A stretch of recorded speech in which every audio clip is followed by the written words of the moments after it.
there, this is Sidney E. from Courses That Captivate, and today I have the distinct pleasure of showing up with Lori Joy to talk about how we can design beautiful boot camps. And what you'll see here is that I have my Canvas screen open, and I'm just going to show you some of the things that I've been working on this morning and talk to you a little bit about how we can use graphic design to encourage engagement. And so just some basic principles just to remind you when you're doing your designs for your graphics, for your bootcamp, how you might want to make sure that they are in line with the kinds of design principles that will encourage amazing emotional connections and a sense of belonging, as well as maybe just a touch of gamification so that people feel really, encouraged and joyful and challenged.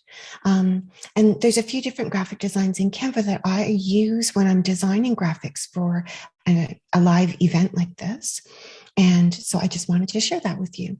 So I'm in my Canva and I'm going to open up four tabs for things that I've been working on this morning.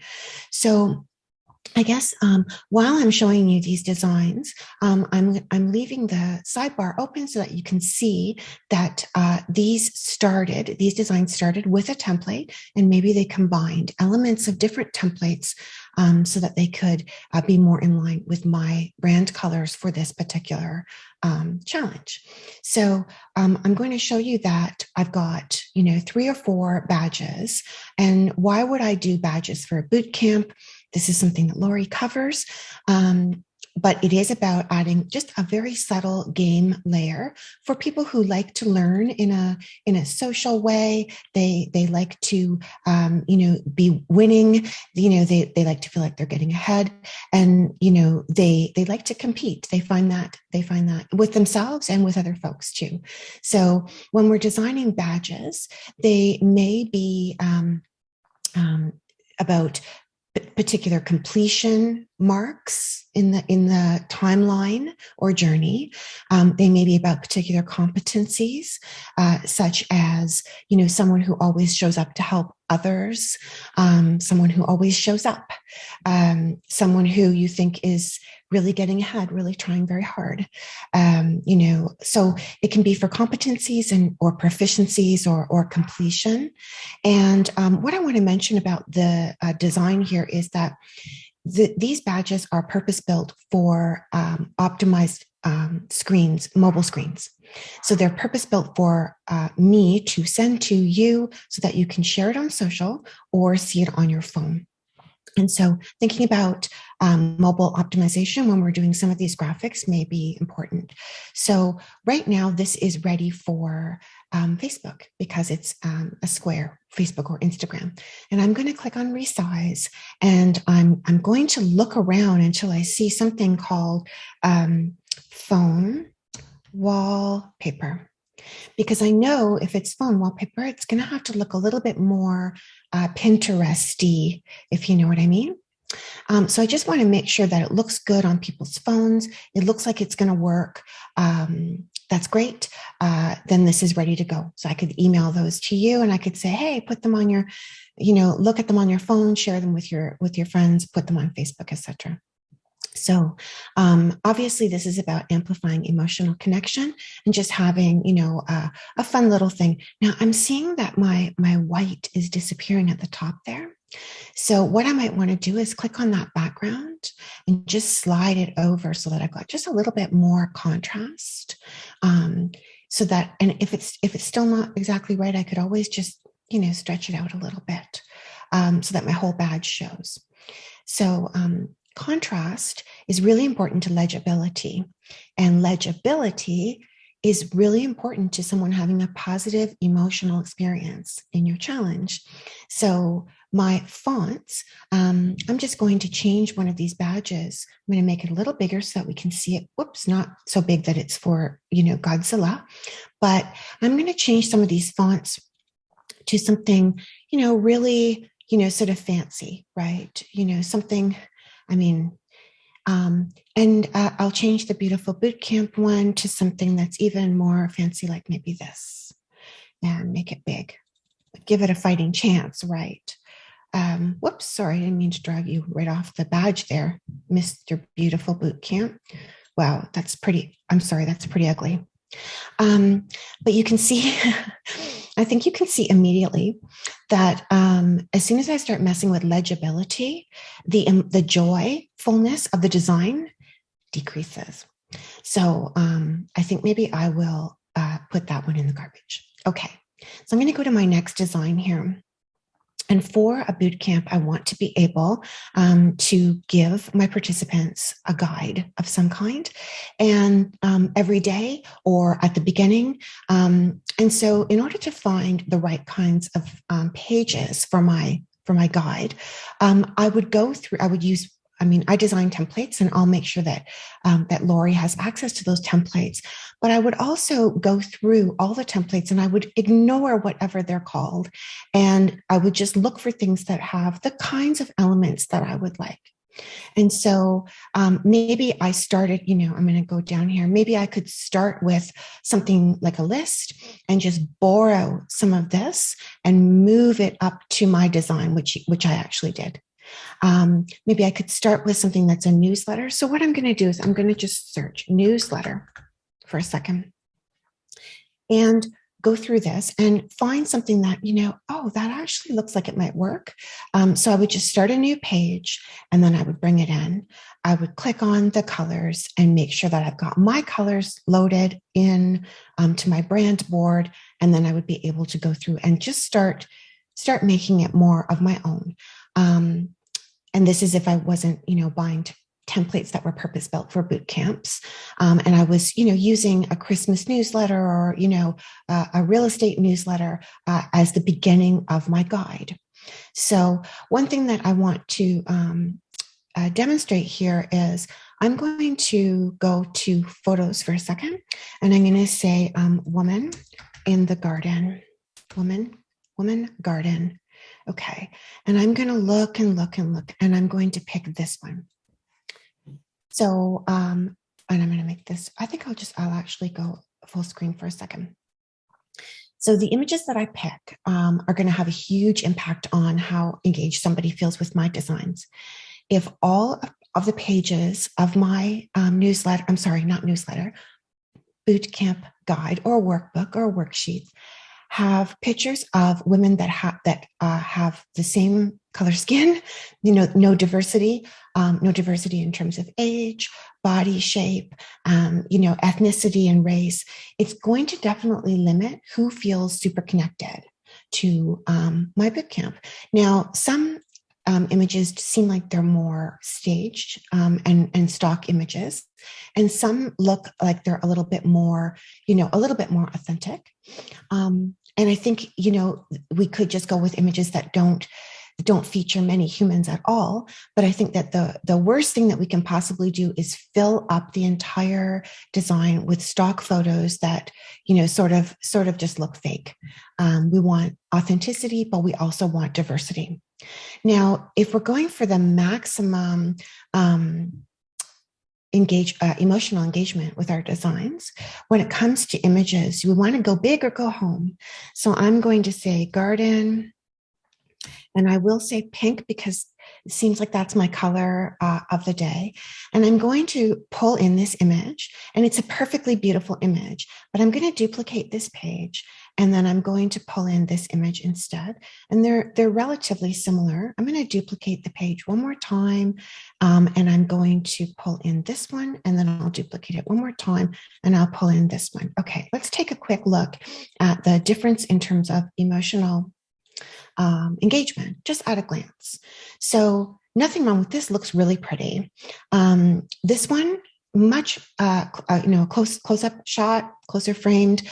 It draws you in. It's got that intimacy, and I'll show you again. So here's a beautiful picture. It's far away. It's got authenticity. It's the right color, everything else. But this one, again, just draws you in. So if you're picking images for your designs, I would think outside the template and go with whatever you can find, whether it's for a wedding, whether it's for, a church newsletter, whether it's for, kindergarten. And pick your templates, mix and match. And then if you have something really lovely that you've designed yourself, don't forget that you can always go over here to all your designs. And you can go into, I'm going to just pretend that this is my design here. It's not, it's a template, but and I can click on it and bring in pages from my previous designs just by going to all my designs there. I can even bring in pages that don't necessarily, like this is actually for a purpose built for a phone. And Canva is smart enough to know that I'm working on an 8x11 sheet. So it will resize it for me. So that's interesting. So that is all I want to say about my beautiful bootcamp newsletter or news guide. Think outside the template, try to get close-up photos, mix and match layouts, and let's stay consistent. I will also mention that having a logo for your bootcamp will engage people because it has the principle of recognizability and memorability. So people can remember it and they see it. That builds know, like, and trust. So again, more emotional design principles for us. Okay. I also wanted to show you two other quick designs. One would be the official homework thread. Now, I think if you look at this, even just at a glance, you'll see that there's some problems with my design as it is. And when you look at it, it's just got too much going on. It's a big cognitive ask for you. It's making you think too much. So there's some things on this that are pretty, and I love them, but they are taking away your attention from what matters. So if we're designing graphics so that we can encourage participation and a sense of connection and a sense of fun. We want to make sure that they are easy to use, that we don't make the person think too hard, and that they don't have to make a lot of choices when they're trying to decipher. So here, you're reading, there's a lot of different fonts, there's a lot of decorative embellishments, there's a few different colors. And so I think what would improve this is if I parted with some of my, most favorite little embellishments here, and then just check my fonts, right? How many fonts have I got going on here? So if I click on this, I see that it's Hero.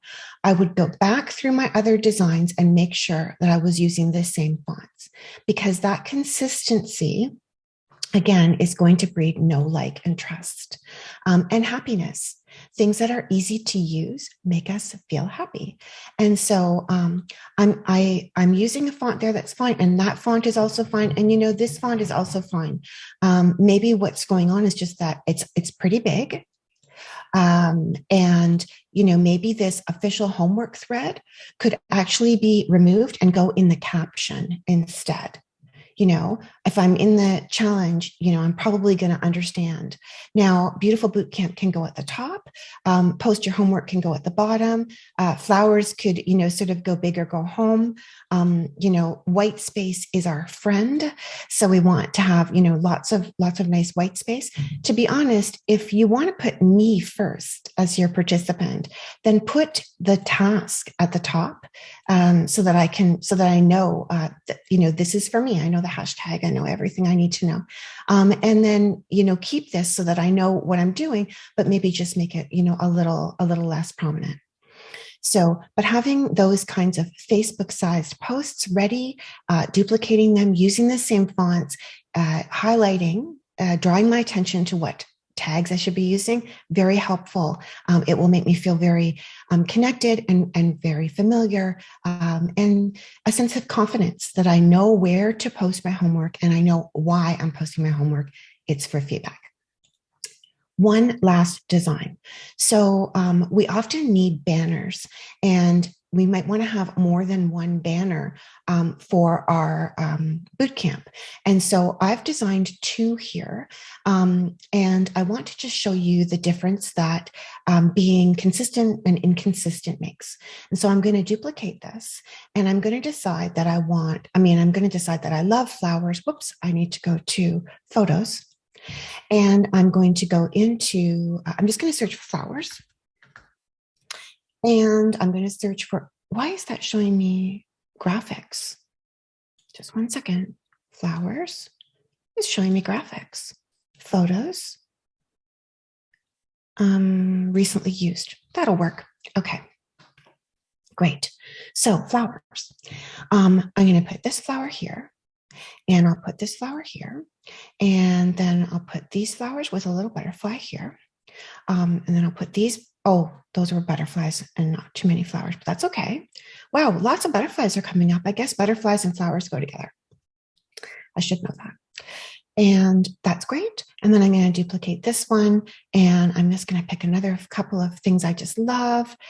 There's the butterfly, but the butterfly's falling off the picture. So I think I'll pick this one, and then I'll pick, how about this one? Would that work? No, it wouldn't, because it's too, I'll go with my daisies. Okay. Sorry. Making choices takes up time. And when you make people think too hard, get tired. So here's my consistent, pink and orange color scheme. And here's my sort of mixed up one. Still beautiful. Look at all the animations in this template. So here's the one that's kind of just flowers. And here's the one that's got the flowers that are picked specifically for this color scheme. So I think that you would probably agree that there's, even if we just look at, I'm going to put it on the light table here, and I will zoom in so we can see this. Even just at a glance here, we can see that I would choose consistency over beauty. That came out very strange, but I would be beautiful and consistent. How about that? So that people can recognize at a glance, they'll say, oh, that's exactly that. That's my beautiful boot camp. It's not my gardening boot camp. It's my beautiful boot camp, where we're talking about, I don't know what we would be talking about, but maybe flowers and butterflies. So that is all I wanted to bring to you today. I wanted to talk to you about colors, consistency, legibility, trust, white space, having close-up photos, and all these little details. As soon as you get a design that you like, duplicate, and then you can be more consistent and you can move quicker. I hope this was helpful to you. Lori and I are working together on graphics. And so I think I was inspired by her, and that is why I have this beautiful orange color today in my graphics, because I know that's one of her brand colors. So I hope this was helpful. Thanks, Lori, for the inspiration and the opportunity, and I'll catch up with you soon. Bye for now, folks.